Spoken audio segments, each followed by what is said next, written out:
عزول فلاون أزدنيني دكتور شاكيب خليل العسلماني على ولاية ناخ على ولاية لحماديت. السلام عليكم، إن شاء الله أكون تعجبت دولة سعيدة. بارك الله فيك. D'abord, je tiens à souhaiter la bienvenue au Dr Chakib et la délégation qui l'a accompagné. Je tiens à vous remercier tous et toutes, associations, société civile, d'avoir répondu à l'appel et d'être présents aujourd'hui. Donc, si nous sommes là aujourd'hui, c'est que l'Algérie a besoin de tous ses enfants, au pluriel. Donc, on a invité Dr Chakib Khalil en tant qu'expert. Je ne fais pas d'éloge. J'étais professeur à l'université pendant plus de 30 ans. Je suis très radin. Je ne fais pas d'éloge pour faire des éloges. Donc, comme vous le savez, Dr Chakib Khalil est un expert mondial. Il a un savoir-faire. Et aujourd'hui, nous devons impérativement l'écouter. Il propose un nouveau modèle économique. On doit s'écouter les uns les autres. On doit s'accepter.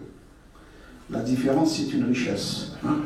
Donc, Oujaya, Dr Chakib Khalil, est une ville millénaire, une ville d'histoire, de culture et de civilisation. Nous devons communiquer, nous devons dialoguer. Bismillahirrahmanirrahim. Wassalatu wassalam ala rasulihi wa ala alihi wa sahbihi ajma'in. Sayyidati, Saadati al-kiram, assalamu alaikum. أيثماثن أيستماثين عزول فلاون عسلمنون عساقيل وندا هضرة في الخروج لتبعية المحروقات. أود أولا أن أشكر كل من ساعد في تنظيم هذا اللقاء الرائع في مدينة بجاية، وبالأخص جمعية المستثمرين لولاية بجاية والسيد جمال عمروش والسيناتور السابق وعميد الجامعة السابق السيد دراجي والسيد توفيق مخلوفي والسيد بشعر جمال.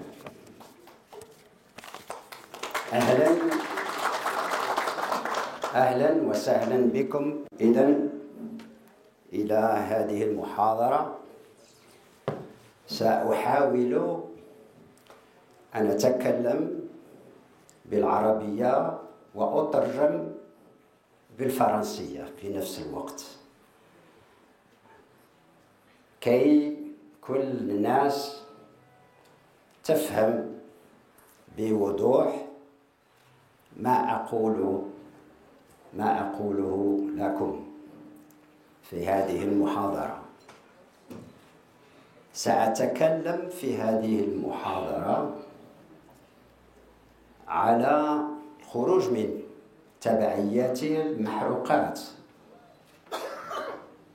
ولكن للخروج من تبعيات المحروقات أتكلم على التحديات التي تواجه الاقتصاد الوطني في المدى المتوسط والبعيد، واقتراحاتي في الحلول أو لمواجهة هذه التحديات. Donc je vais parler au sujet de la sortie de la dépendance des hydrocarbures, mais aussi des grands défis qui se posent à nous dans le court et moyen terme, et mes recommandations personnelles pour faire face à ces défis. أبدأ أولا قبل الكلام في الموضوع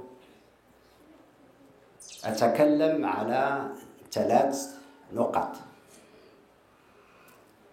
أول نقطة نتكلم على الصفحة الفيسبوكية.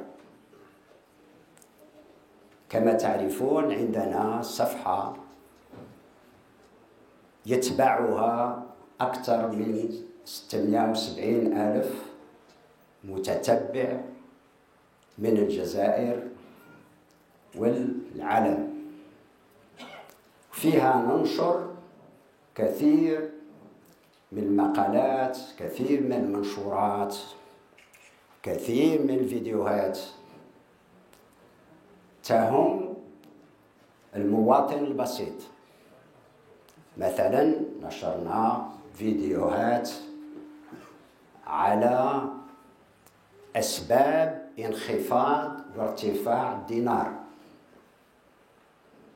ونشرنا فيها تقارير للهيئات الدولية على الجو الاستثماري في الجزائر وكيف يقارن مع الجو الاستثماري في الدول الأخرى، ومقالات مع التلفزة والجرائد على السوق البترولي، وكثير من المقالات تهم المواطن البسيط.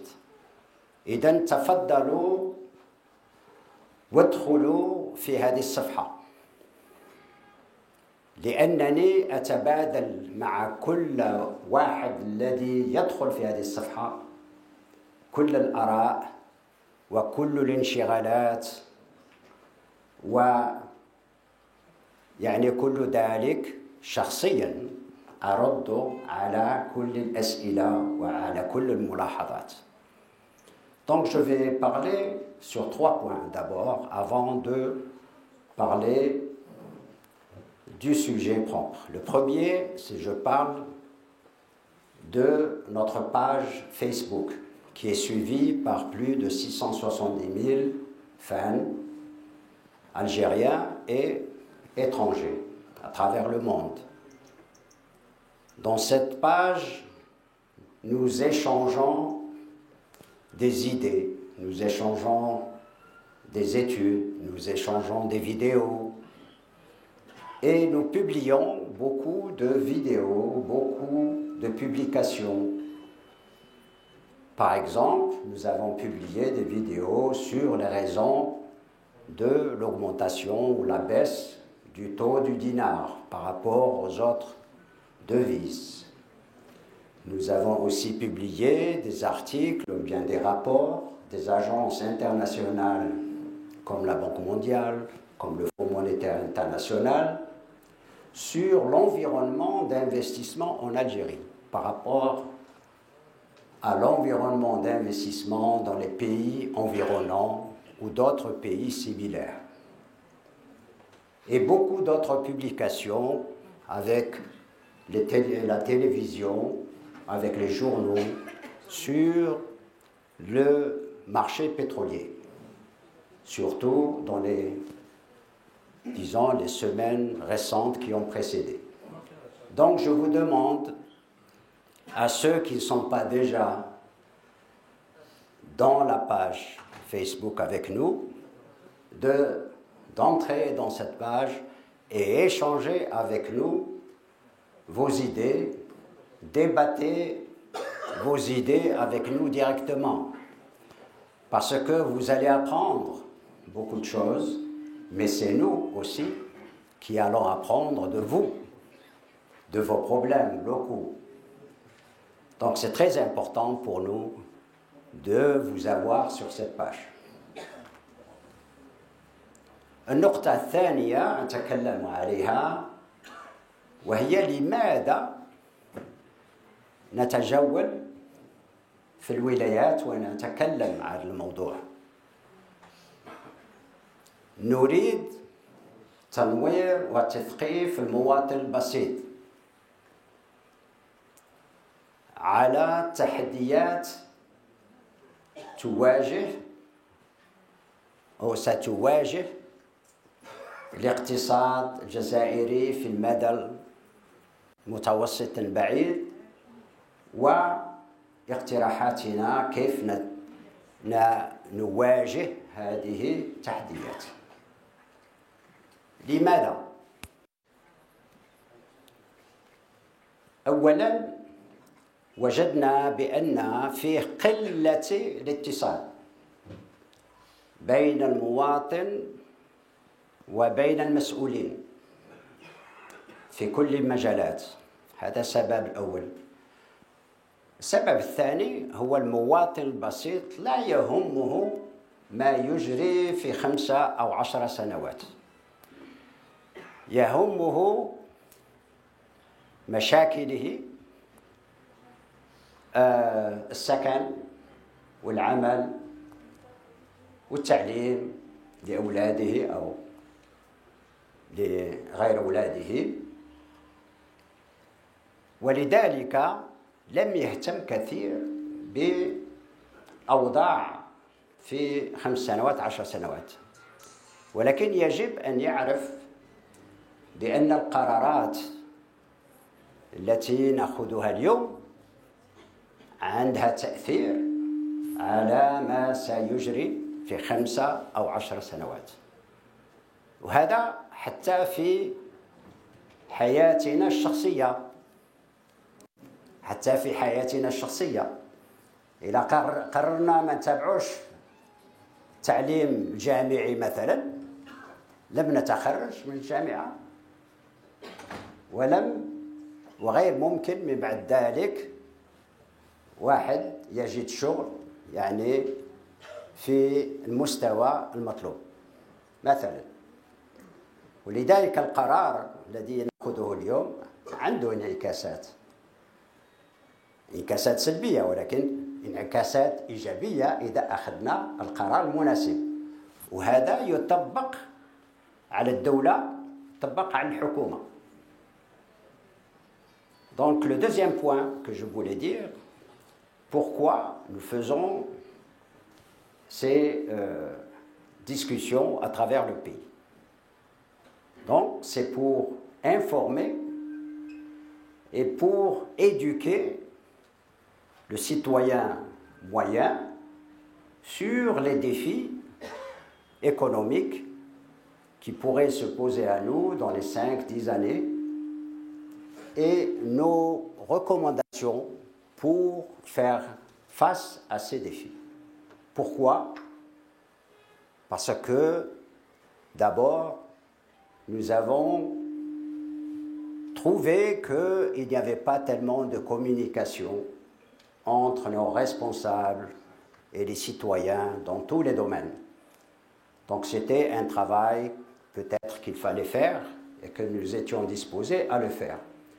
Deuxième chose, le citoyen moyen n'est pas tellement intéressé par ces problèmes qui vont venir dans 5 ou 10 ans, parce qu'il est beaucoup plus donc pris par les problèmes urgents d'aujourd'hui, de logement, de l'enseignement, de la santé et d'autres problèmes.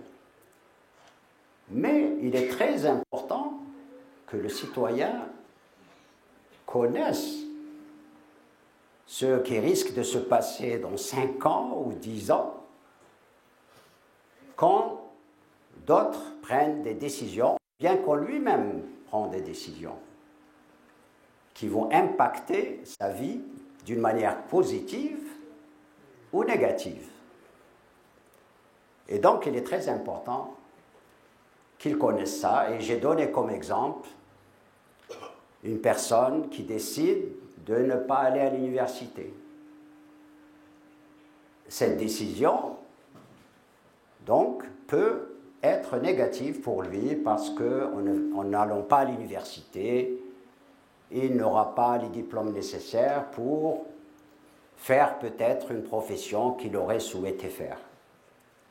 Donc c'est une décision importante, personnelle. Mais c'est la même chose pour l'État ou pour le gouvernement. Quand ils prennent des décisions dans le domaine économique aujourd'hui, on voit les conséquences quelquefois rapidement, mais on les voit aussi sur 5 ans et 10 ans. Elles peuvent affecter la création d'emplois, elles peuvent affecter le pouvoir d'achat, elles peuvent affecter la protection de la population défavorisée, par exemple. إذن النقطة الثالثة أود أن أتكلم عليها قبل الشروع في الكلمة هي أتكلم الكثير على الفئة الهشة. لماذا؟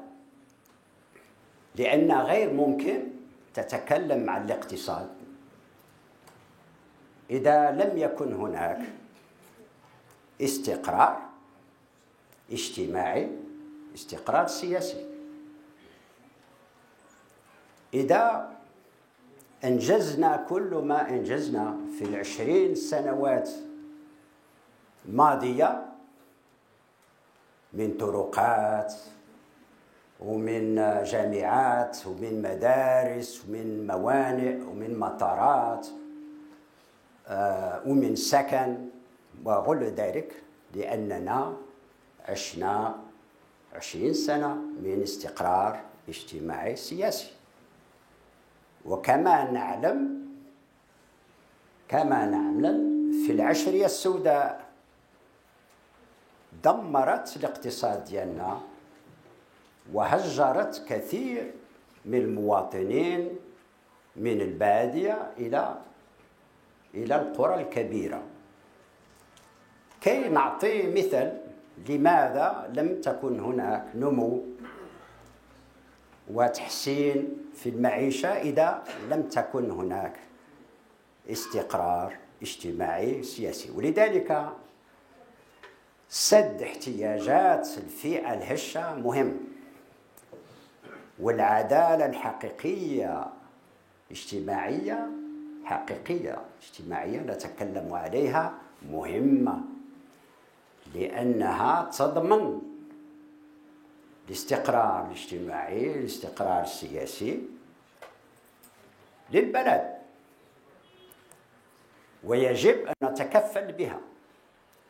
وكل الاقتراحات التي سأقدمها من بعد تأخذ بعين الاعتبار التكفل والحماية للفئة الهشة. ولذلك يجب أن تتذكروا كل ذلك لما أتكلم من بعد على كثير من التحديات.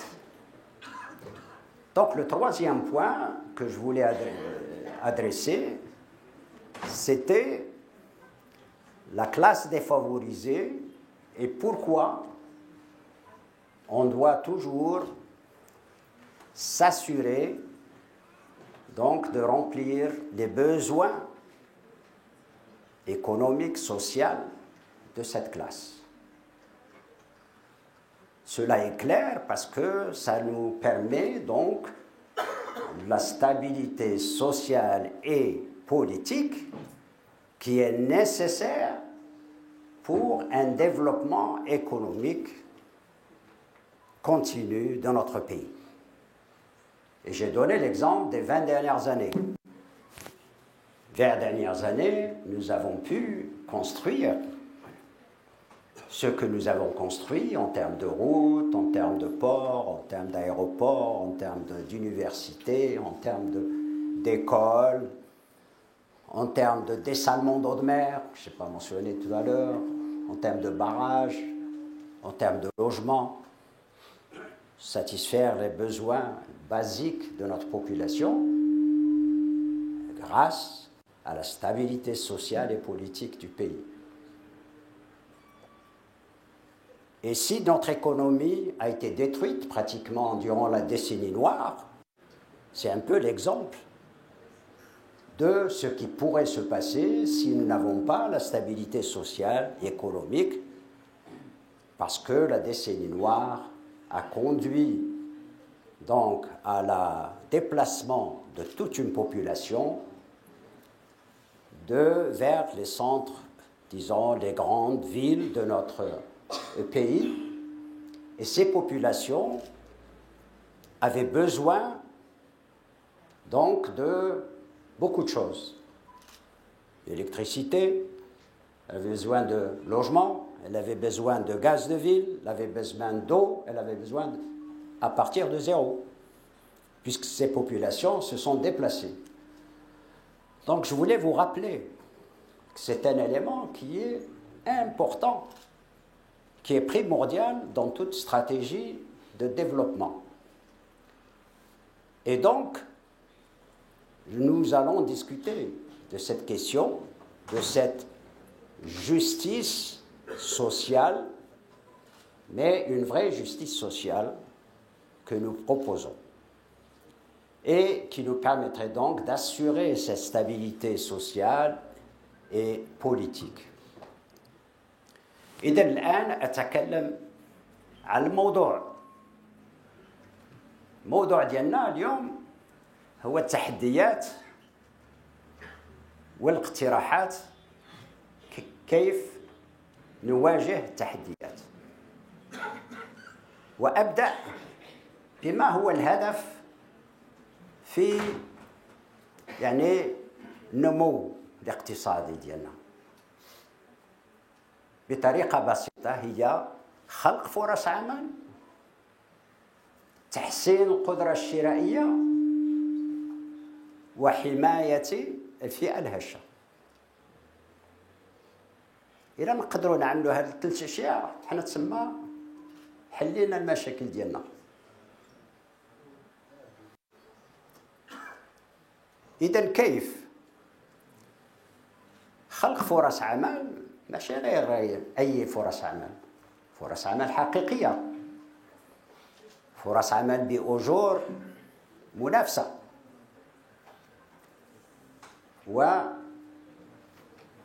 وبكمية. علاش بكمية؟ كي تزيد في الأجور. إذا لم تكن هناك كفاية من فرص عمل ما تزيدش الأجور.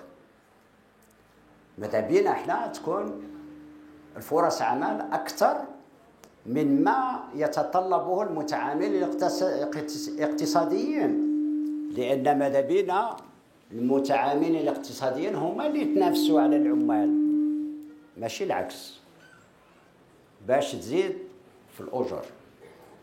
هذه باش نتكلم غير على الفرص العمل. تحسين في القدرة الشرائية كيف؟ على ما قلته من قبل، يكونوا فرص عمل كافية وتكون جيدة باش تدفع أجور لا بأس عليها، وبنفس الوقت تزيد في إنتاجية العمال، لأن الطريقة الوحيدة في زيادة في الأجور هي زيادة في الإنتاجية ديال العمال. وكيف نزيدوا في تحسين القدرة الشرائية؟ هذه طريقة. الطريقة الأخرى هي تقليص في الكلفة المعيشة، باش المداخل ديال العامل تزيد لأنه يعمل أحسن ويعمل أكثر، وتزيد لأنه يدفع أقل وأقل لشراء ما يلزمه، شراء ما يلزمه من سكن، من تعليم وغير ذلك.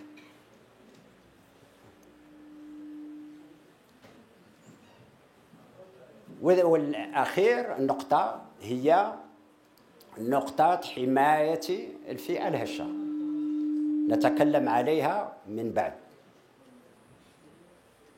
Donc, le but de la croissance économique, du développement économique peut être traduit en 3 objectifs simples. Création d'emplois, amélioration du pouvoir d'achat et la protection de la classe défavorisée de notre population. Mais la création d'emplois, pas de n'importe quel emploi. Il faut créer des emplois réels. Il faut qu'il y ait suffisamment d'emplois pour qu'il y ait une concurrence des opérateurs économiques pour les travailleurs, pas l'inverse, parce que c'est ce que nous avons aujourd'hui. Nous avons beaucoup plus de travailleurs qui demandent un emploi que des postes de travail. Et c'est pour ça que les salaires ne vont pas augmenter. Deuxième chose, le pouvoir d'achat. Comment augmenter le pouvoir d'achat? C'est à travers une amélioration de la productivité du travailleur. Encourager la productivité du travailleur à travers donc des motivations, incentivation à ce travailleur pour qu'il travaille mieux, qu'il produise plus, et donc il va gagner plus. Mais d'un autre côté, il faudrait qu'il dépense moins pour qu'il ait ce pouvoir d'achat. Comment réaliser tout ça? C'est aussi l'objectif de diminuer le coût de la vie. Diminuer les coûts de ce qu'il achète sur le marché, le logement, le transport, enfin tous les besoins, de telle sorte que le différentiel qu'il garde, il le garde pour lui, pour améliorer sa vie. Je n'ai pas mentionné que pour cela, il faut introduire la compétitivité pour assurer la diminution des coûts. Comment diminuer la diminution des coûts? De tout service, de tout produit, c'est la compétitivité. Ce n'est pas le monopole qui assure la diminution des coûts. Donc, dans toutes nos activités, pour les produits, pour les matériels, pour les services, il faut introduire la concurrence. C'est la seule manière de diminuer les coûts pour la population.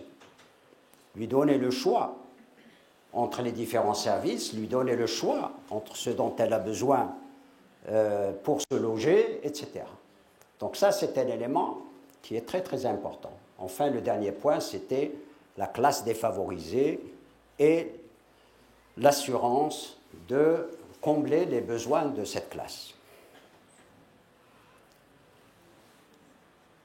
Donc maintenant, je repasse en arabe pour parler, donc maintenant, qu'est-ce qu'il faut pour créer ces postes de travail, améliorer le pouvoir d'achat et combler les besoins de la classe défavorisée. Il y a un seul mot, c'est l'investissement. L'investissement. Il faut investir. Et nous allons voir quels sont les problèmes. C'est un des défis qui se posent à nous. C'est avec l'investissement que vous créez des emplois. C'est avec l'investissement que vous allez, disons, combler les besoins des 200 000 universitaires qui vont sortir et chercher du travail. C'est avec l'investissement que vous allez améliorer le pouvoir d'achat. En améliorant la productivité, il faut améliorer la technologie, il faut améliorer l'organisation, il faut améliorer tout ce qui est nécessaire pour donc améliorer le pouvoir d'achat. Et enfin, c'est avec l'investissement que l'État va avoir les impôts et les taxes nécessaires pour payer pour les besoins de la classe défavorisée.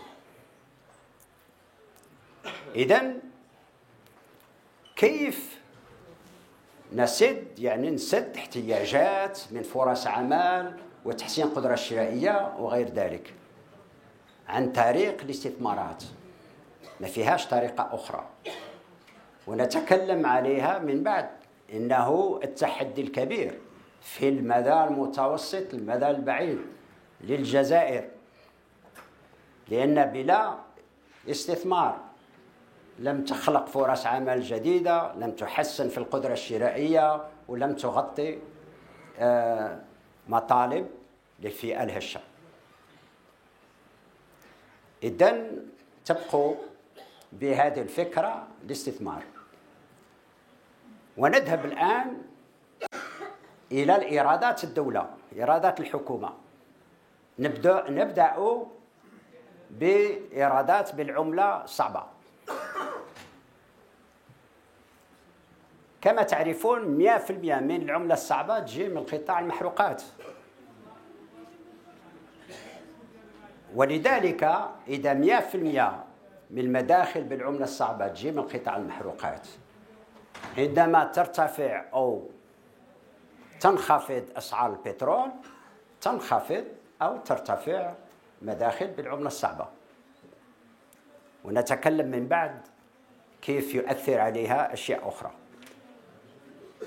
إذن كيف نزيد في المداخل بالعملة الصعبة وهي كلها تابعة للمحروقات؟ شيء بسيط، ننوع الاقتصاد. ننوع الاقتصاد لأن عندنا 5 قطاعات ما يدخلوش 1 يورو ولا 1 دولار للخزينة، وهم الفلاحة، الصناعة، السياحة، الصيد البحري والخدمات. إذن التحدي ديالنا الآن واش هو؟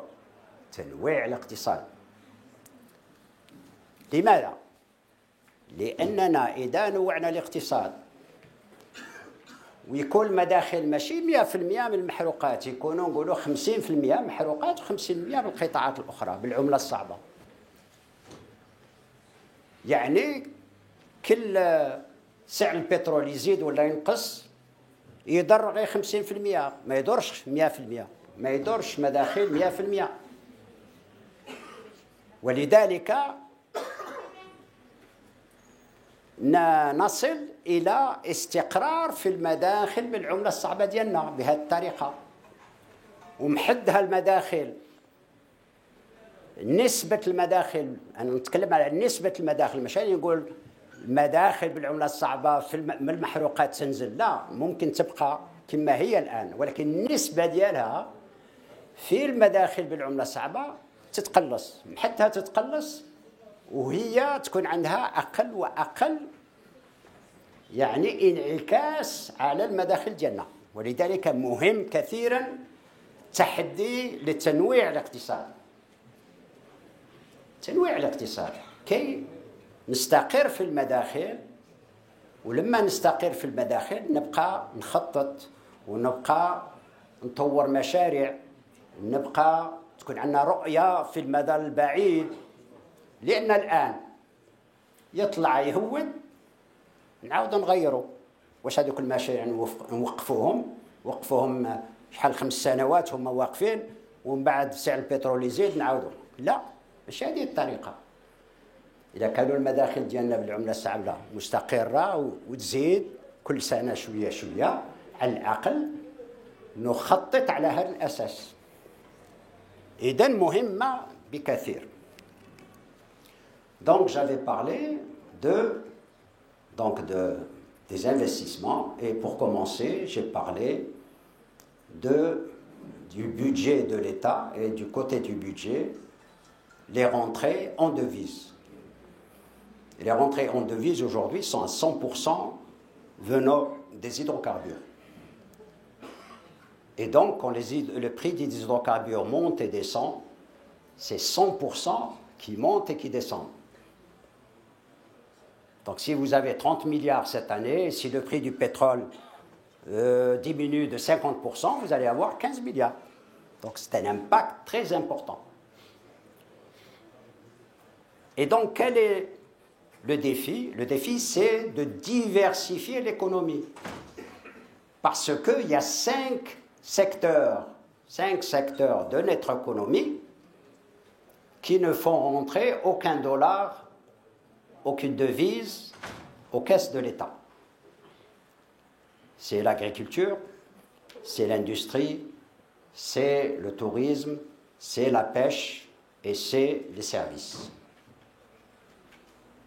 Donc, il est très important de diversifier pour d'abord de diminuer l'impact sur nos ressources, donc pour qu'il n'y ait pas ces impacts importants, et c'est pour nous assurer des rentrées constantes et croissantes dans l'avenir pour pouvoir planifier. Comment pouvez-vous planifier quoi que ce soit si vous ne pouvez pas compter sur des revenus stables? Donc chaque fois que votre revenu diminue, vous dites, bon, je reporte, je ne vais pas en congé, je ne vais pas en vacances, parce que si mes dépenses dans la santé sont plus importantes, je n'ai plus d'argent, je ne fais pas ça ou je ne fais pas autre chose. Vous voyez ce que je veux dire? Donc c'est très important, la diversification. من الجهة الأخرى نظرنا إلى إيرادات بالعملة الصعبة. خلينا ننظروا إلى المصاريف بالعملة الصعبة. أين نصرف الأموال ديالنا بالعملة الصعبة؟ بالمواد والمنتوجات والخدمات من الخارج، نستورد كل ذلك.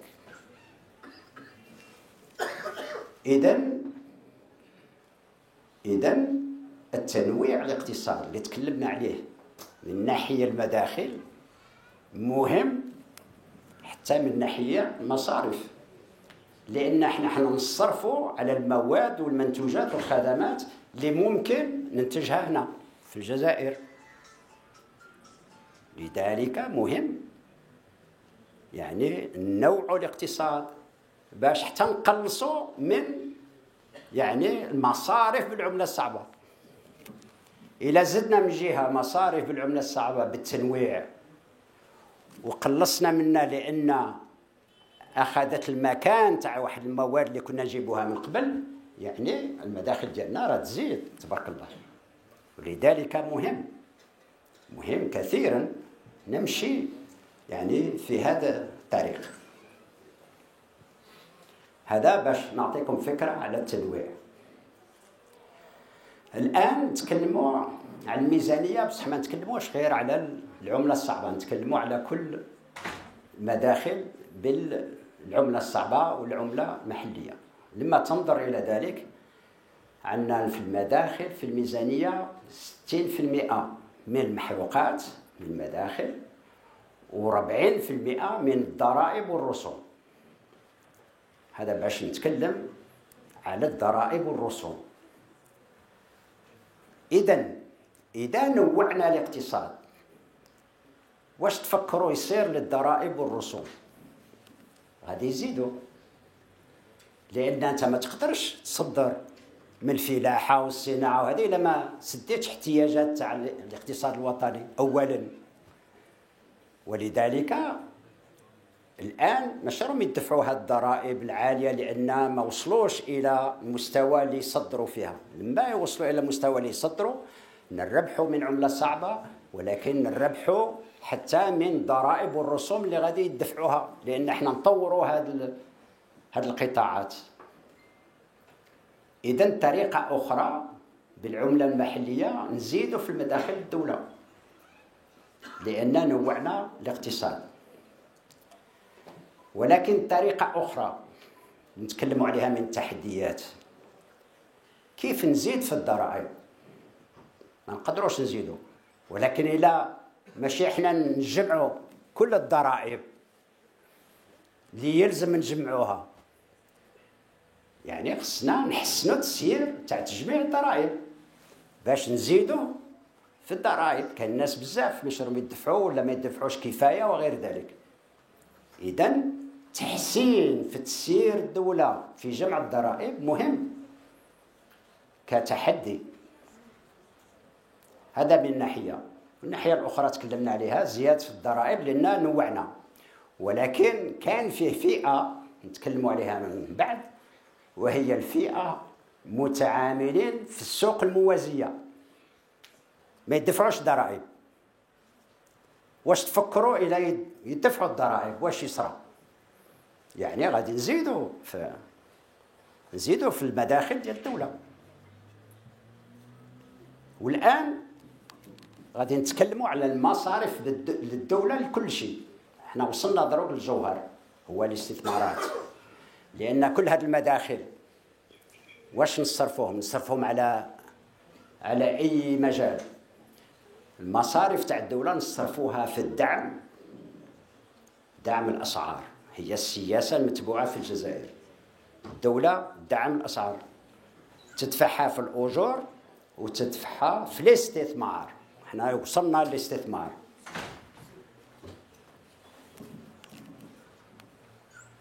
إذا لما نتكلموا على المصاريف خصنا نتكلموا أولا إذا كانت عندنا المداخل محدودة. احنا تكلمنا كيف نزيدوا في المداخل، ولكن لا بقينا بهذا يعني النمط احنا موجودين فيه، كل شيء على المحروقات، والإنتاج تاع المحروقات ديالنا ماشي راه يزيد، والاستهلاك ديالنا تاع المحروقات راه يزيد كل سنة نتكلموا عليه. لذلك لأن الإنتاج ديالنا ماشي راه يزيد، لم يزيد كثير، ونستهلك أكثر فأكثر من هذا الإنتاج نتكلموا عليه من بعد، والسعر البترول ماشي راه يزيد، على الأقل ماشي في المستوى اللي كان فيه من قبل، يعني مداخل محدودة. إلا بقينا بهذه الوتيرة اللي احنا فيها اليوم، يعني لما ننظر إلى المصاريف بمداخل محدودة وننظر إلى دعم الأسعار نتكلموا عليها، إلى دعم الأسعار تزيد، يعني المصارف تاع الدولة في دعم الأسعار تاع المواد والمنتوجات نتكلموا عليها من بعد. إلى زادت واش تفكروا يسرى للاستثمار؟ غادي يتقلص.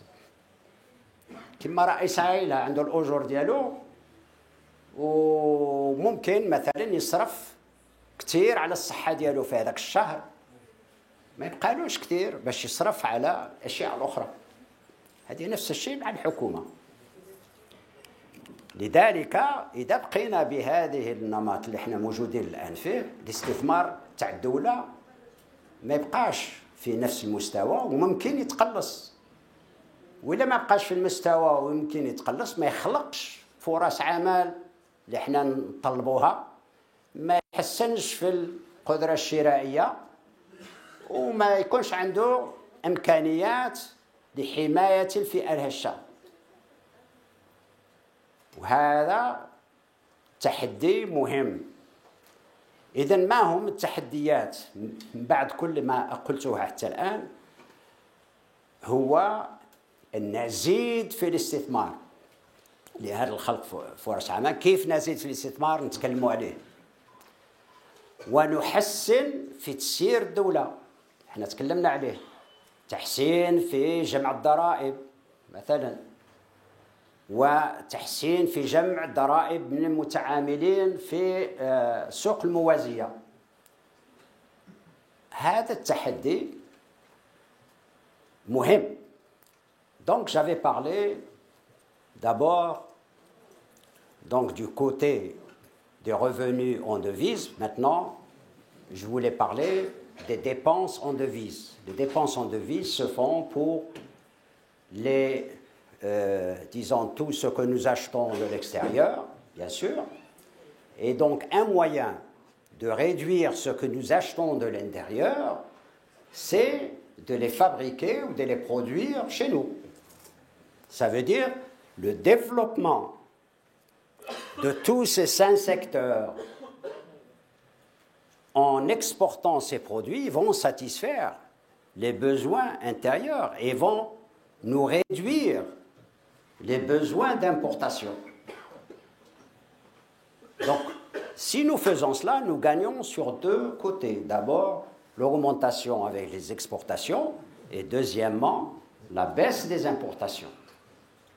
Donc, le renforcement de nos revenus en devises. Donc, la diversification de l'économie est un défi important. La chose que je n'ai pas dit, c'était que la diversification de l'économie, de tous ces secteurs que j'ai mentionnés, va demander des investissements importants elle-même. Comment voulez-vous diversifier, développer l'agriculture, l'industrie, le tourisme, la pêche et les services avec le même niveau d'investissement qu'aujourd'hui? Vous ne pouvez pas le faire. Donc il faut trouver des ressources pour diversifier. D'accord? Donc, améliorer la gestion va nous améliorer les revenus, mais aussi la diversification va nous améliorer donc les revenus. Mais nous avons un problème. Donc, pour le côté des revenus, des dépenses de l'État, les dépenses de l'État globales, elle dépense son argent sur la subvention des prix. Je parle de la subvention des prix. Parce que la caractéristique de la subvention des prix, c'est qu'elle subventionne tout le monde. Les 42 millions d'habitants, pas seulement une frange de la population. Et donc, quand cette subvention, les sommes que dépense l'État en subvention augmentent, et elles augmentent, je vais l'expliquer, ça veut dire que ses capacités d'investissement vont peut-être même diminuer. Sauf si on suit les recommandations que j'avais mentionnées en tant que diversification, en tant qu'amélioration de la gestion de l'État, dans les impôts, dans les trucs, dans les autres choses. Donc, les défis sont clairs. J'espère que tout le monde a compris quels sont les défis. ولكن كي نواجه هذه التحديات غير سهل. غير سهل لأن تذهب من أوضاع موجودة اليوم إلى أوضاع غير موجودة اليوم. تأخذ وقت طويل للتغيير الهيكلي في الاقتصاد ديالنا باش نخرجوا من هذه التبعية الاقتصاد. ماشي قرار بيروقراطي واحد يخرج ويخرج، لا، فيه انعكاسات على فئات، فيه انعكاسات على كيف نسيروا الاقتصاد ديالنا، كيف الدولة تسير، فيه قوانين يجب أن ندرجها كي يعني ندرج التنافسية وغير ذلك تكلمنا عليها من قبل. فيه تغييرات كبيرة، فيه تحسين في الجو الاستثمارات، فيه يعني تغيير من ناحية التوجه الاقتصادي، كل هذا نتكلم عليه من بعد إن شاء الله. يعني غير باش نقول هو صعب. إذن يتطلب إرادة سياسية كي نتوجه، إرادة سياسية كي يكون عندنا هدف وهو التغيير، وهي الوصول إلى اقتصاد منوع، إلى اقتصاد منافس، إلى اقتصاد يخلق فرص عمل، إلى اقتصاد يحسن في القدرة الشرائية، وإلى اقتصاد يحمي دائما الفئة الهشة. ولكن لا يكفي ذلك، لأن إذا كانت عندك إرادة سياسية وما كانش عندك إجماع في الرؤية للوصول إلى ذلك لم تصل. يجب أن يكون إجماع، الناس كلها تكون موجودة يعني تبادل الأفكار، تبادل الآراء، التبادل وإجماع على الحلول وكيف نمشي في هذا الطريق لنصل. إذا لم تفعل ذلك تكون دائما هناك فئة أو فئات كثيرة لم يعجبها الحال، لأنها لم تكن يعني ما كانت في الموضوع من الأول. لذلك إجماع المجتمع على الحلول مهم كي نمشي في الطريق. Donc, je voulais dire que ce n'est pas facile d'aller vers donc le nouveau, disons, changement, qui est un changement structurel, qui va demander beaucoup de travail, beaucoup d'efforts, mais qui va nous améliorer la gestion de tout le monde, la gestion de l'État, la gestion des compagnies d'État, la gestion des banques, la gestion du secteur privé, etc. Parce qu'il va introduire la concurrence et parce qu'il va nous aider à créer les postes de travail que nous voulons créer, qui va nous aider à améliorer la qualité, le pouvoir d'achat de nos citoyens et qui va aussi nous aider à avoir les ressources nécessaires pour couvrir les besoins de la classe défavorisée. Et cela demande une volonté politique qui est nécessaire mais pas suffisante. Elle est nécessaire parce que il faut définir, non seulement définir, mais mettre en place les outils, les décisions, des changements nécessaires pour arriver à ces objectifs.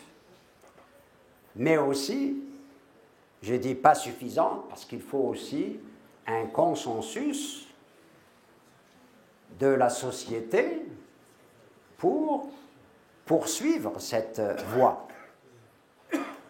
Et sans consensus, vous n'allez pas arriver au but que vous voulez. Parce que s'il y a une partie de la population qui n'est pas d'accord, elle n'est pas partie prenante dans les décisions, donc vous n'allez pas donc arriver à cet objectif. Donc il est très important qu'il y ait ces deux conditions, volonté politique et consensus. الآن أتكلم عن 3 محاور كيف نفعل ذلك. 3 محاور، وكثير الناس لما أذكر هالمحاور يقولوا كيف واش العلاقة بهذا بالشيء اللي قلته من قبل. عندهم علاقة إذا تبقوا معايا يعني من بعد. أول هو دعم الأسعار، الثاني هو الاستثمار الأجنبي، والثالث هو السوق الموازية. يعني تكلمت بطريقة يعني على هذا يعني المحاور من قبل. إذن نبدأ بالدعم الأسعار. يعني دعم الأسعار غير مستعمل في الدول المتقدمة. دول متقدمة، الولايات المتحدة، فرنسا، حتى الدول كما تركيا، الدول حتى الجوار غير ذلك عندهم يعني الدعم المباشر نقدي لمستحقيه. هذه الطريقة. احنا الطريقة ديالنا على الأسعار. الطريقة على الأسعار يعني تحاول تساعد كل واحد، كل 42 مليون. أول شيء ما تساعدش الفئة الهشة كما يجب، لأن تقارير الهيئات الدولية تبين باللي هذه الفئة الهشة ما تستفيدش إلا ب 25% من هذا الدعم الدولة. يعني ماشي احنا نتوصلوا إلى هذه العدالة الاجتماعية اللي احنا نتكلموا عليها. إذن هذا من ناحية. الناحية الأخرى مصاريف الدعم تزيد في الزمن. كيف تزيد في الزمن؟ لأن الدولة كما تعرفوا أو كثير من يعني الاقتصاديين يعرفوا والناس تعرف باللي الدولة تدفع الفارق ما بين السعر الحقيقي ديال واحد المادة ولا منتوج ولا الخدمات والسعر المدعم، لأن السعر المدعم أقل من السعر الحقيقي ديال هذاك المادة. بودرة الحليب مثلا يعني نستوردها بسعر عالمي، نشريها من هولندا، نشريها من فرنسا، ونبيعها في محليا بالسعر مدعم أقل من السعر العالمي. إذن هذا الفارق هذا راح يزيد. علاش راح يزيد؟ لأن كنا 30 مليون في 2000 واليوم احنا 42. تضربها على هذاك الفارق. يعني راه يزيد، ومن بعد بكرة يعني نكونوا 60. يعني المصارف للدعم الأسعار تزيد. يعني كما قلت من قبل، لما مصارف دعم الأسعار تزيد، إمكانيات الدولة للاستثمار ما يبقى لهاش دراهم باش تستثمر، باش تخلق فرص عمل، باش تحسن القدرة الشرائية، غير ذلك. بهذه السياسة دعم الأسعار هذه خطيرة. ولكن ماشي غير الاستثمار، الدولة اللي تنعكس عليه هذه السياسة، حتى الاستثمار تاع القطاع الخاص الوطني. كيف؟ سهل. احنا تكلمنا على بودرة الحليب. إلى واحد الفلاح يدير نفس الشيء هنا وطني ويصرف ويستثمر ويدير الحليب، شحال يعطيو له السعر؟ يعطيو له السعر المدعم، واش ما يعطيو له السعر العالمي. يعني الكلفة ديالو ممكن تكون نفس الكلفة ديال الفلاح هناك في فرنسا ولا هولندا، ولكن هذاك تاع فرنسا ولا هولندا راه يخلص السعر العالمي، ديالنا والمستثمر الجزائري يخلص السعر المدعم أقل. وذلك لم يشجع كثيرا يعني المستثمرين الجزائريين في تطوير كثير من المنتوجات. وانا اعطيتكم غير مثال بودرة الحليب. كثير ما نتكلم على الطاقة الشمسية. الطاقة الشمسية لأن سعر الكهرباء مدعم.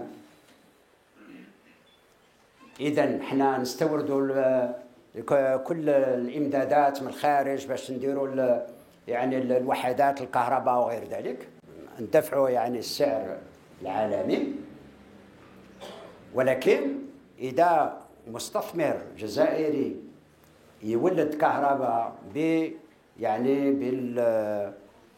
بالإمكانيات يعني موجودة محليا، ويريد يبيعه في السوق، يعني السوق تاع صون الغاز تعطيه السعر مدعم، سعر يعني منخفض، وهذا لا يساعد تشجيع الاستثمار في هذا المجال. ولما نتكلم على الاستثمار يتقلص تاع الدولة وتاع القطاع الخاص، واش تفكروا في خلق فرص عمل وتحسين القدرة الشرائية وغير ذلك؟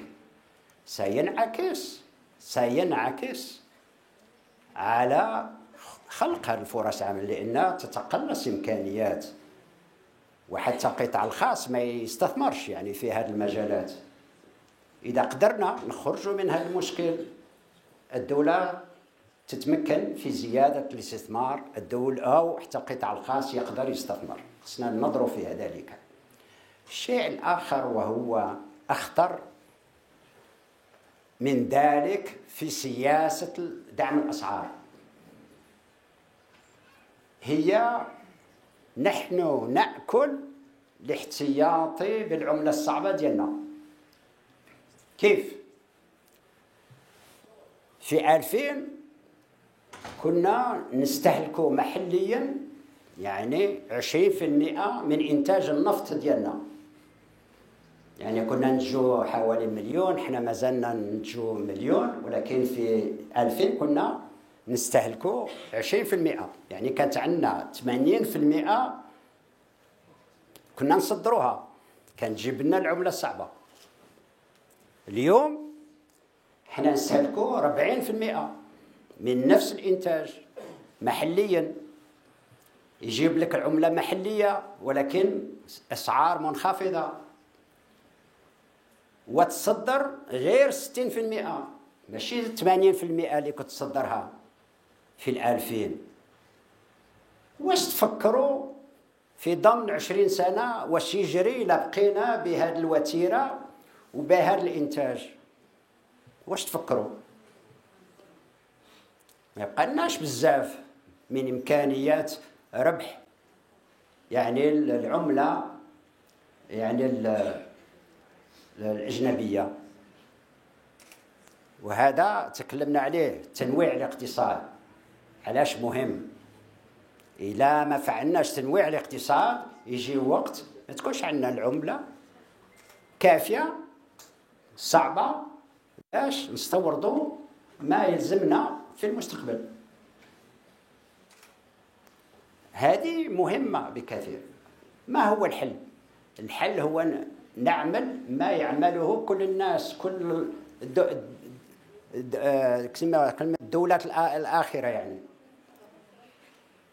متقدمة منها وغير متقدمة، وهي الدعم مباشر نقديا إلى مستحقيه، نغطيو احتياجات الفئة الهشة. هذا هو المهم.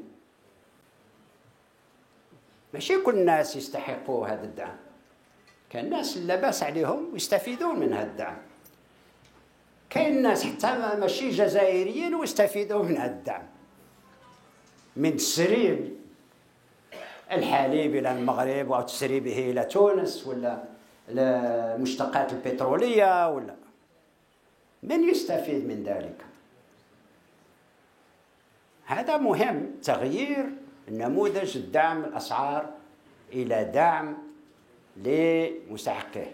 يجب أن نسجل مستحقين، يجب أن يكون تحيين في السجل مستحقين، ويجب أن تكون يعني مراقبة في السجل عن طريق إحصائيات الضمان الاجتماعي والفاتورات الكهرباء والغاز والماء، نعرفوا من يستهلك أكثر من الآخر. يعني من يستهلك أكبر كمية من الحليب ومن الخبز ومن الكهرباء ومن الغاز ومن المشتقات البترولية، ماشي الفقير، ماشي الفقير. ولذلك تقارير تاع الهيئة الدولية صحيحة، يقول لك باللي الفئة الهشة تستفيد غير من 25% من هذا الدعم الأسعار، و95% تروح للفئات ميسورة يعني. Donc je parlais de la subvention à travers les prix, qui n'est pas utilisée de par le monde, elle est utilisée en Algérie. Par le monde, on utilise la subvention ciblée, directe et en cash.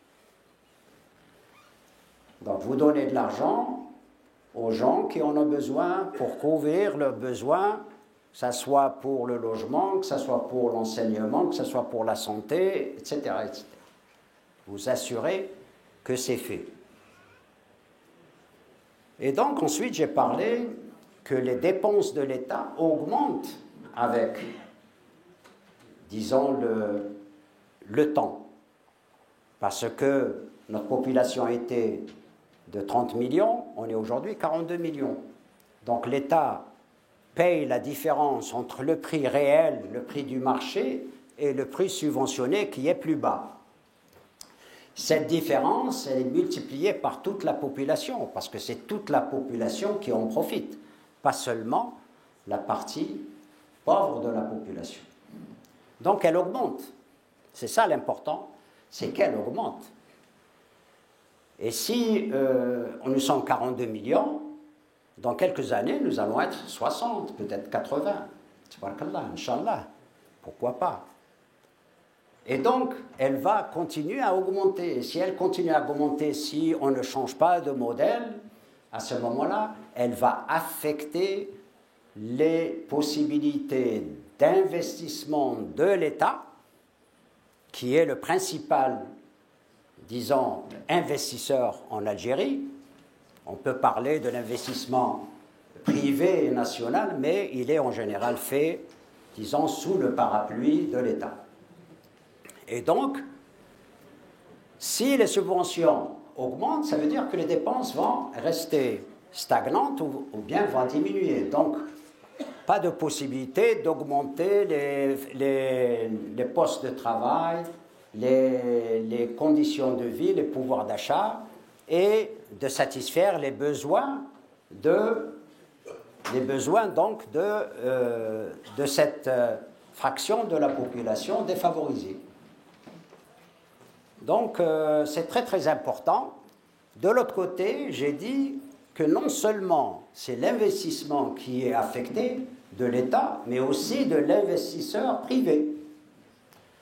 Parce que l'investisseur privé, s'il n'a pas de rentabilité dans ce projet, si ses coûts sont plus élevés que le prix qu'il trouve sur le marché, du lait ou bien de l'énergie solaire, de l'électricité, s'il veut produire de l'énergie solaire.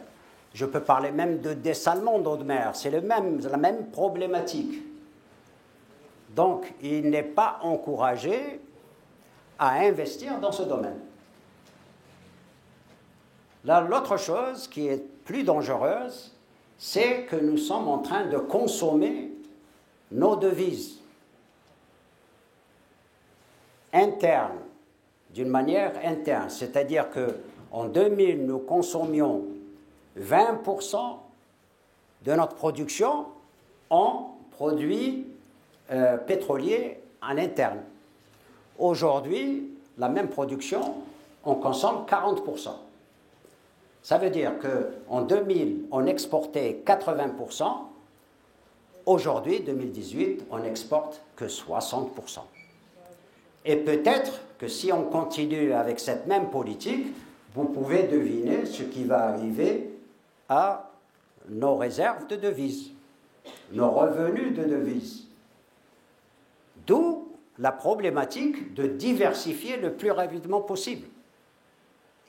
Parce que si on continue et nous ne diversifions pas, ça veut dire qu'il n'y aura pas de revenus en devises des autres secteurs que j'ai parlé auparavant, nous allons avoir un problème pour acheter ce qu'il nous faut de l'extérieur.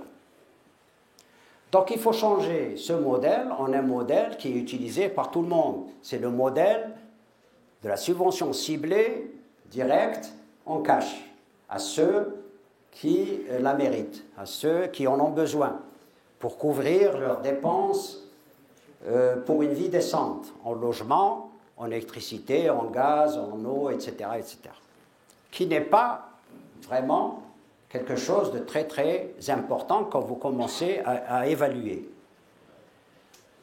Alors, comment nous allons le faire? Nous allons le faire avec l'enregistrement de toutes les personnes qui s'enregistrent d'une manière volontaire et qui demandent donc à être sur ce registre-là, que nous pouvons remettre à jour, donc tous les ans ou tous les 2 ans, mais aussi qu'on peut vérifier avec les statistiques de la sécurité sociale, les factures du gaz, de l'eau, de l'électricité, qui montrent quels sont ceux de nos citoyens qui consomment beaucoup, ceux qui ne consomment pas beaucoup, etc. C'est en général sur cette base-là que les rapports des agences internationales démontrent que la population défavorisée ne consomme que 25%, disons, de la subvention à travers les prix. Parce que c'est eux qui consomment le moins. C'est le pauvre, il a à peine une lampe, il consomme très peu de gaz, il consomme très peu de pain, il consomme très peu de lait, il consomme très peu d'autres choses. Et donc, il ne bénéficie pas, à travers cette subvention, donc, de ce dont il a besoin pour... Donc, il faut que ça change. Si nous voulons assurer une vraie justice sociale et une stabilité, disons, sociale et politique. Donc, ceci pour parler de la subvention. Nous passons maintenant au problème de l'investissement étranger. نتكلم الآن على الاستثمار الأجنبي. الاستثمار الأجنبي الآن يعني نجلبوا حوالي $1 مليار سنويا إلى الجزائر كاستثمار أجنبي، يعني قليل جدا بالنسبة إلى ما تجلبه الدول الأخرى مجاورة. ما نتكلموش على تركيا والدول الأخرى اللي تجلب كميات كبيرة تساوي أكثر من $20 مليار أو أكثر. لذلك يجب أن نفعل لأن تكلمنا على الاستثمار، تكلمنا كيف الاستثمار حتى الدولة يبقى مستقر، تكلمنا على الاستثمار الوطني كيف ما يقدرش يتطور، لأن يعني إذا بقينا بهذه الوتيرة من أين سنجد الاستثمار؟ من نجيب الأموال لنستثمر في هذه المجالات؟ ما نقدروش نخلقوا العملة الصعبة، ممكن نخلقوا العملة المحلية بس عندها تأثيرات أخرى نتكلموا عليها، ولكن ما نقدروش نخلقوا العملة الصعبة. خاصك تصدر باش تقدر يعني تجيب العملة الصعبة. ولذلك تكلمنا على تنويع الاقتصاد. فيه مشاكل. المشكل الأول هو جو الاستثمار في الجزائر، وهذا تقارير الهيئة الدولية يعني موجودة في الصفحة ديالنا، تتكلم على يعني جودة الجو الاستثمار في الجزائر مقارنة بجو الاستثمار في الدول الأخرى. وإحنا متأخرين كثيرا، ما نتكلمش عن المرتبة ديالنا، ولكن متأخرين كثيرا بالنسبة إلى الدول الأخرى في هذا المجال. ومعروفة ويعرفوا ماذا يجب أن نفعل كي نحسن في هذا الجو الاستثمار. يجب أن نفعله كما يفعله الدول الأخرى، لأننا نحن في تنافس مع الدول الأخرى لجلب هذا الاستثمار. هذا الاستثمار راه موجود في الخارج، راه موجود، ولكن ما يجيش الجزائر يروح يذهب إلى دول أخرى. لماذا؟ ولذلك نغير كي نجلب أكثر. هذه من ناحية. الناحية الأخرى هو تكلمت عليه من قبل، هو تسيير الدولة في هذا المجال. نحسن في تسيير الدولة لجلب الاستثمار الأجنبي. كيف؟ أولا بالتخطيط، كي نعرف أي مشاريع نذهب بها للأمام، كي ندرس هذه المشاريع، يكونوا دراسات لهذه المشاريع كي تكون موجودة للمستثمرين. يجي مستثمر يجب أن يعرف أين يستثمر، إلى فيه مردودية لهذا المشروع، إلى فيه دراسة تسهل له الأوضاع، تسهل له الأحوال. وإذا حطيناها في الإنترنت فيه رابط موجودة هذه الدراسات، موجودة هذه المشاريع، يعني تكون سهلة. يكون مستثمر ياباني أو مستثمر روسي يقدر يدرسها، وإذا يعني يجد إنها عندها مردودية يسافر ويجي يطلب. ويجب إذن ماذا؟ يجب أن نرقمن الإدارة ديالنا. كيف أنت تحطها على الإنترنت؟ أنت ما عندكش إنترنت تشتغل في الإدارة ديالك مركزية ولا المحلية ولا غير ذلك. إذن الرقمنة من أهم التحديات عندنا، وعندنا شباب تبارك الله يهتمون بهذا الشيء، وممكن أن تخلق فرص عمل كثيرة لرقمنة الإدارة والشركات والهيئات وغير ذلك. الرقمنة مهمة، وفيه تقارير أو دراسات للهيئات الدولية تبين بأن رقمنة الدولة تزيد 25% في النمو الاقتصادي ديال البلد. لأن إذا النمو الاقتصادي ديالك 3% مثلا، نحن عندنا 3% وأقل، ممكن يكون 4% لأن فيها رقمنة. يعني يزيد لك نقطة واحدة في النمو الاقتصادي إذا كانت عندك الرقمنة، يعني هذه مهمة كثير. تدخل للشفافية، تدخل للسرعة، وتدخل كثير من التسهيلات غير موجودة الآن لجلب الاستثمار. فيه شيء آخر وهي البنوك العمومية من تسيير، ولا سيما البنوك العمومية تفضل الاستيراد ولا الاستثمار، لأن الاستيراد سهل فهمت؟ الفاتورة ويدفع لك دراهم باش تستورد. ولكن المشروع صعب، ياخذ وقت، ياخذ مكاتب دراسات، ياخذ دراسات ومشاورات ومفاوضات باش تمول المشروع. ولكن احنا مهم بالنسبة إلى الجزائر نركز على الاستثمار ماشي على الاستيراد. ذلك فيه تغيير، يجب أن يكون تغيير في البنوك من هذه الناحية، ولكن حتى تغيير في التسيير للبنوك كي يسيروا كبنك في القطاع الخاص. ونتكلم عن البنوك الإسلامية وفي من بعد، ولا سيما في السوق الموازية مهمين. ولذلك الشيء الآخر هو التعليم. التعليم والاستثمار الأجنبي مهم.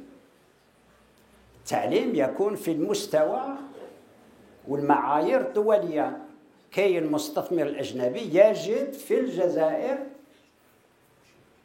الناس يعني متخرجي الجامعات ذو كفاءة ومؤهلات مناسبة لمشاريعه. إذا لم يجد ذلك سيلجأ إلى موارده البشرية من بلده. لذلك مهم كثير هذا الشيء. إذن ما هي الحلول؟ الحلول هي كما قلت نغير الجو الاستثمار، هذا يأخذ وقت ولكن باين ما يجب أن نفعله.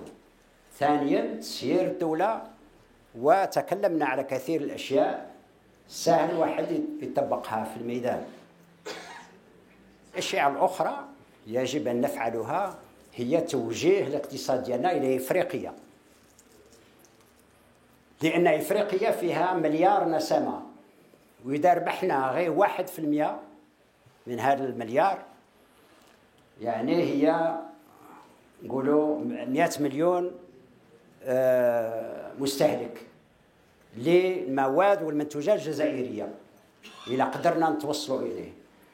يعني لما تربح 100 مليون سوق جديد 100 مليون زيادة على السوق ديالك تاع 42 مليون، هذا يغير كل شيء، يغير في الإنجازات للوحدات الاقتصادية.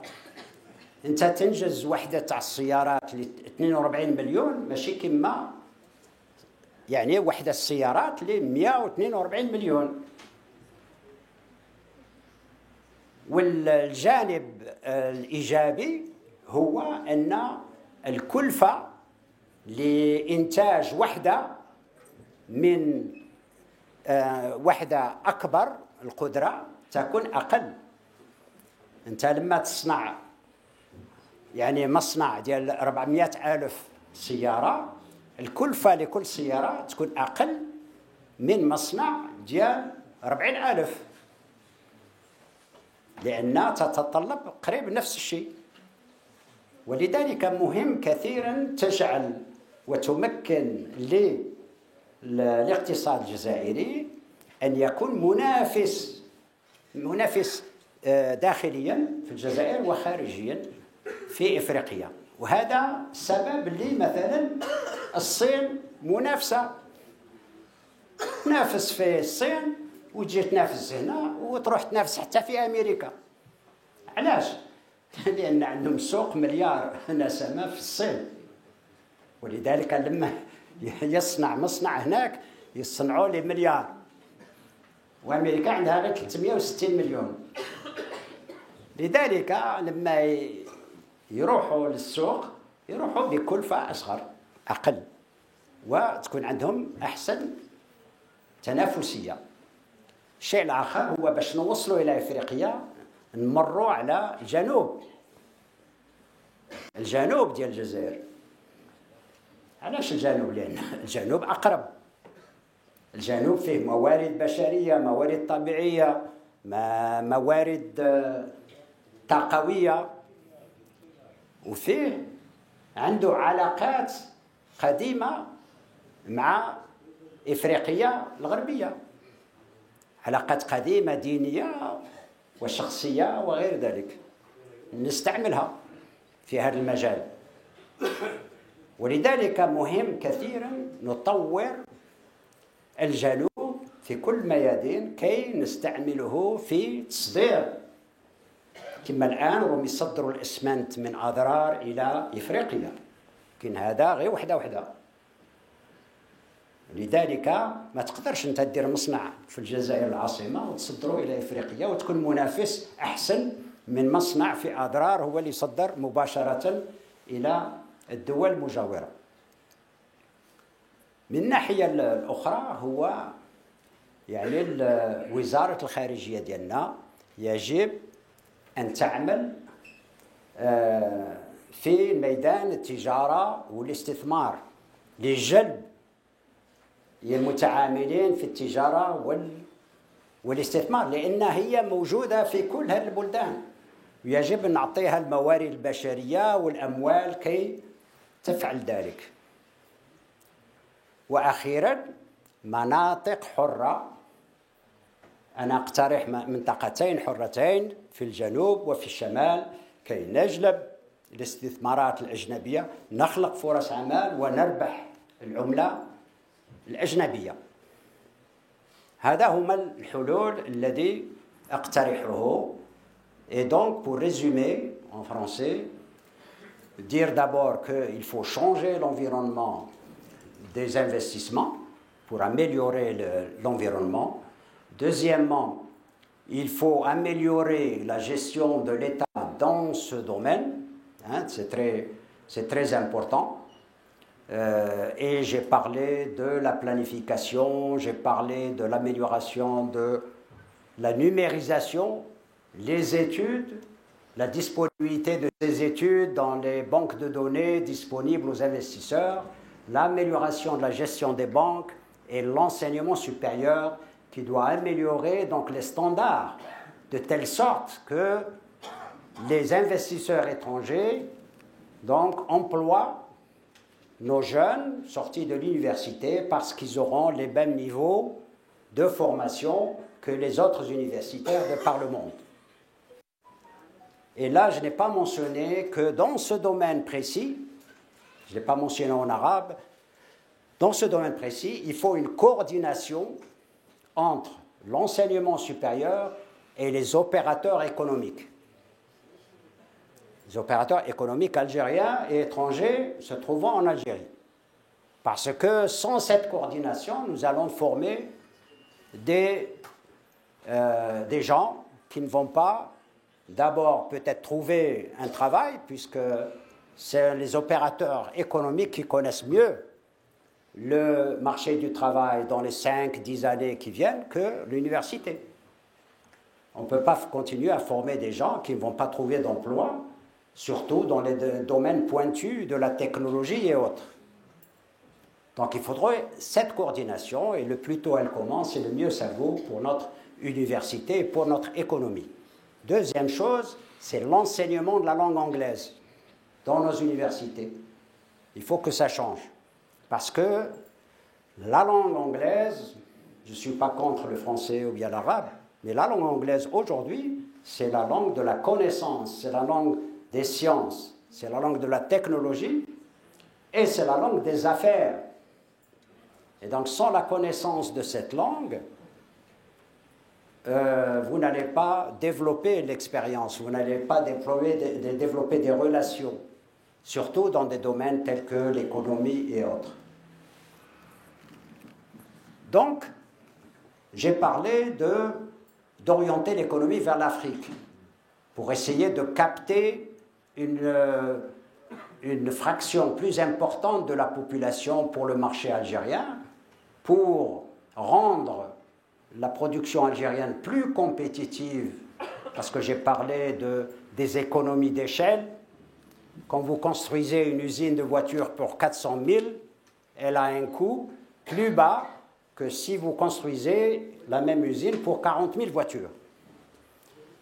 Donc si vous orientez sur un marché de 142 millions, vous allez économiser sur le coût par unité. Et bien sûr, ça vous rend plus compétitif localement et au niveau international.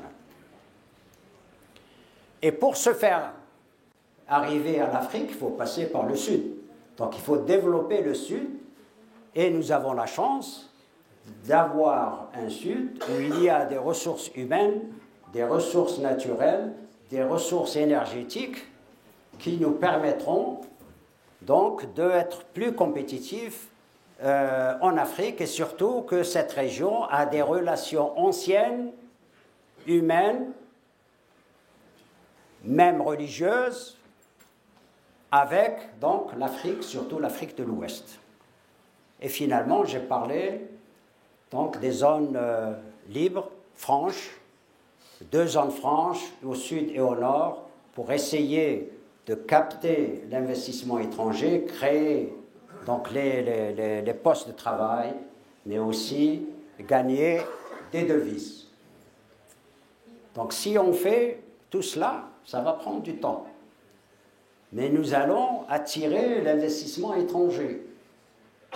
Et avec l'investissement étranger et en partenariat avec l'investissement local, nous allons pouvoir diversifier notre économie et nous allons pouvoir créer donc les postes de travail, améliorer le pouvoir d'achat et autre chose. أخيراً أتكلم على السوق الموازية. السوق الموازية فيه ثلاث نقاط مهمين. تكلمنا على الضرائب،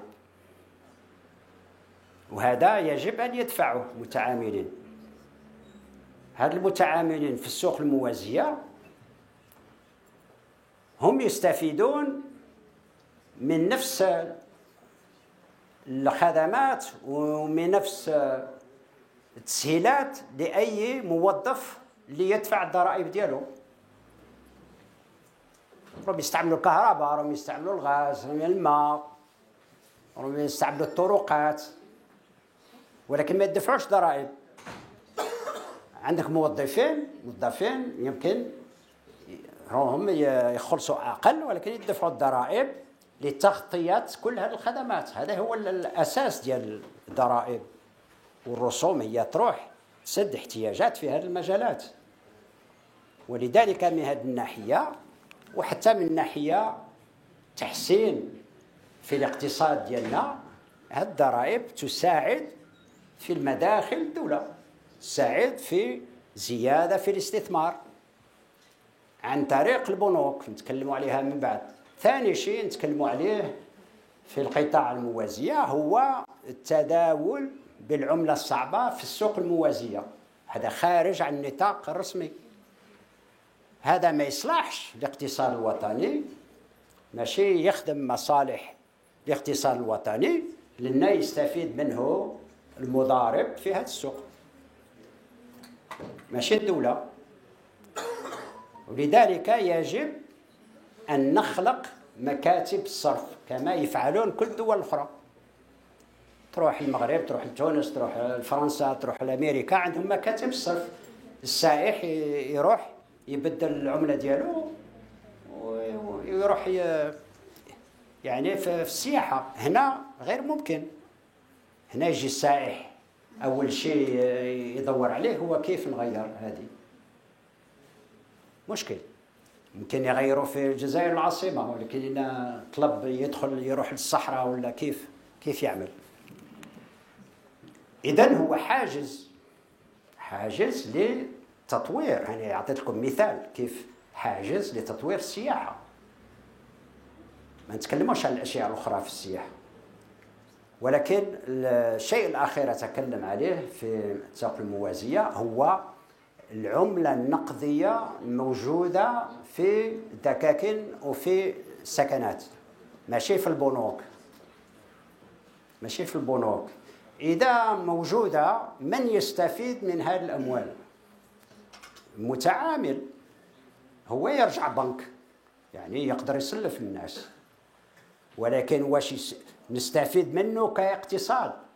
لا، نستفيد منه كاقتصاد إلى هذه الأموال تدرج يعني في البنوك ديالنا. كانت قطاع خاص، كانت إسلامية، كانت من أي المهم تدخل في البنوك وتستعمل في مشاريع المواطنين، في تمويل المشاريع ديالهم وفي تطوير الاقتصاد الوطني.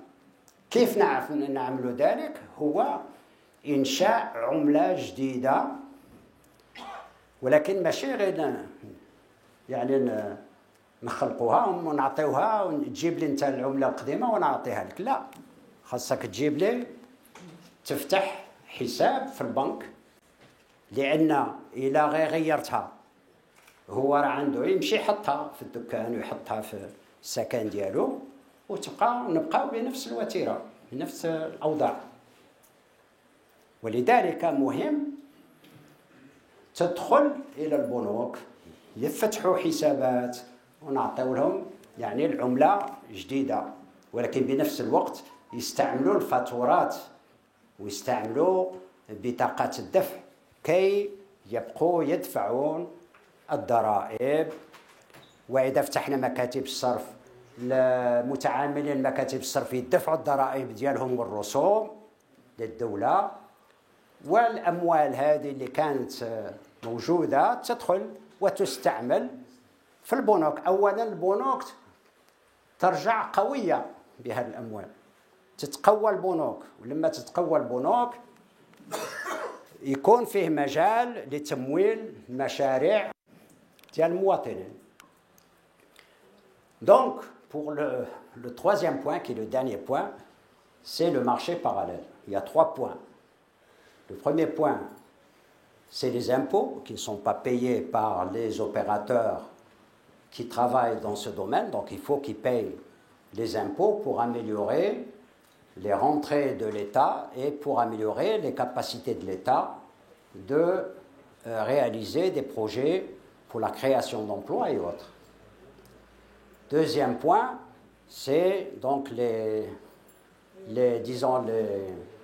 marché en devises qui se trouve à l'extérieur du marché, donc du marché formel, du marché de l'État.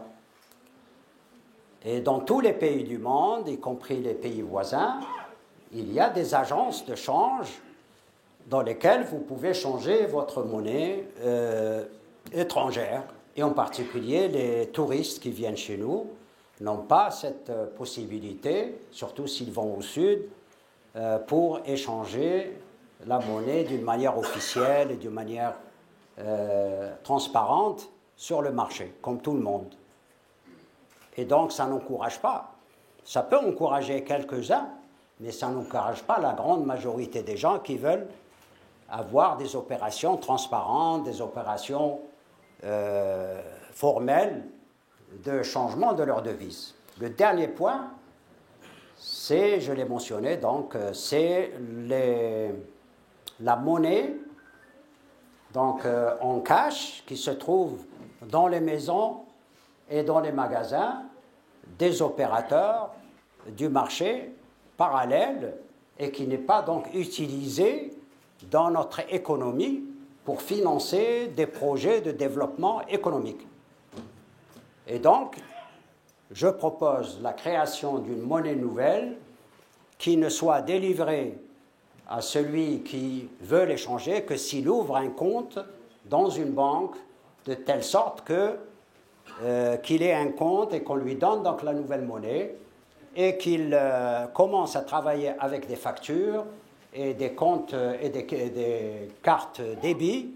Bon, on n'est pas là encore, mais je pense que ça viendra dans les 5 années ou 10 années qui viennent. Et donc, c'est le seul moyen de renforcer les banques, d'abord, et ensuite de faire financer beaucoup plus de projets par les citoyens algériens, donc, et le développement économique et social. شكرا على إسعادكم والسلام عليكم ورحمة الله وبركاته.